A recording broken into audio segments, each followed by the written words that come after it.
കസ്റ്റമേഴ്സിനെ understand ചെയ്യാതെയാണോ still മറ്റേ add spend ചെയ്തുകൊണ്ടിരിക്കുന്നത്? എന്നാൽ ഒന്ന് നിർത്തുക. ആക്ച്വലി നമ്മൾ കസ്റ്റമേഴ്സിനെ അണ്ടർസ്റ്റാൻഡ് ചെയ്യാതെയാണ് മറ്റേതിൽ സ്പെൻഡ് ചെയ്തുകൊണ്ടിരിക്കുക എന്നുണ്ടെങ്കിൽ നമ്മൾ 10,000 സ്പെൻഡ് ചെയ്താലും 50,000 സ്പെൻഡ് ചെയ്താലും 4 lakhs 5 lakhs സ്പെൻഡ് ചെയ്താലും ഇറ്റ്സ് എ വേസ്റ്റ് ഓഫ് മണി.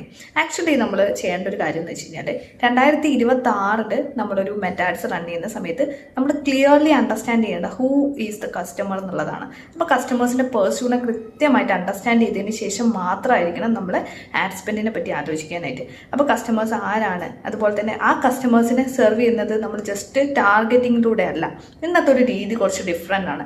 ഇന്ന് നമ്മളെ ടാർഗറ്റ് ചെയ്യുന്നത് ഡീറ്റെയിൽ ടാർഗറ്റിംഗ് എന്നുള്ളൊരു മെത്തേഡ് വെച്ചിട്ടല്ല, നമ്മൾ ആക്ച്വലി ക്രിയേറ്റീവിലാണ് ടാർഗറ്റ് ചെയ്യേണ്ടത്. അപ്പോൾ കസ്റ്റമേഴ്സിൻ്റെ കൃത്യമായിട്ടുള്ള പെയിൻ പോയിന്റ്സ് അണ്ടർസ്റ്റാൻഡ് ചെയ്തുകൊണ്ട് കസ്റ്റമേഴ്സിന് അതിനൊത്ത രീതിയുടെ ക്രിയേറ്റീവ്സ് ക്രിയേറ്റ് ചെയ്യുക, അതുപോലെ തന്നെ ക്രിയേറ്റീവ് ടെസ്റ്റിങ് ചെയ്യുക. സോ ഇതൊന്ന് വർക്ക് ചെയ്ത് നോക്കിക്കഴിഞ്ഞാൽ നിങ്ങൾക്ക് കുറച്ചുകൂടെ ബെറ്റർ റിസൾട്ട് ഉണ്ടാവും. ഒന്ന് ട്രൈ ചെയ്തിട്ട് പറയണേ. ഓക്കെ.